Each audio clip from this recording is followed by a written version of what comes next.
I was out hunting in northern Ontario. No roads except for logging roads within 130 kilometers.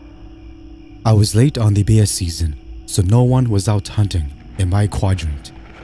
I found a nice campsite alongside a river and hunted from there. On the second day of my hunt, I came across the bear tracks.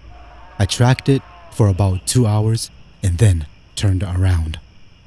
This is when shit got very fucking weird. I always track on one side of the tracks and return on the other. About 200 meters down the east side of the tracks, I ran into another human footprint which disappeared across the trail and into the woods on the west. My dog didn't seem to smell anything, so I returned to camp with minimal concern. I got back to camp around 7:30 at night, made a quick dinner, and had a cigar by the camp. At around 12 midnight, I heard a snap of a branch.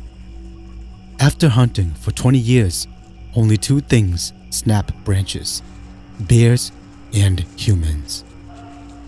I grabbed my firearm and my flashlight and went out after the noise. Every 100 yards, I would scan with my flashlight. My dog freaked, started growling and advancing into the woods slowly. I pulled back on his leash to slow his advance and switched on my flashlight. I saw a pair of eyes looking right back at me.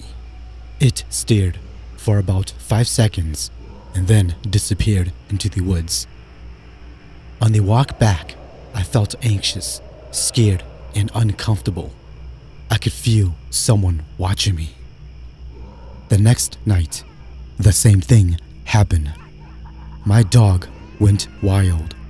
I never seen him like that, whimpering, growling, and clearly very anxious. At this point, I was terrified. I didn't go hunting that day and didn't close my eyes once.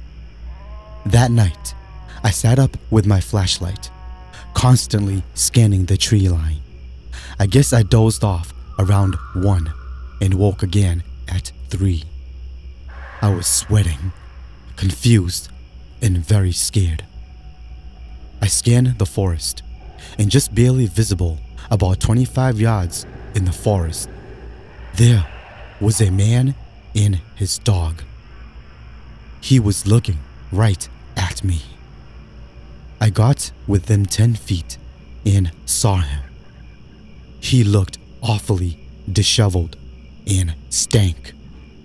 The worst part was that he just stared and smiled. His eyes showed zero emotion and whispered, "Good night." I ran back to my tent, packed it into my pack, and loaded it onto the trailer of the ATV and drove out of there.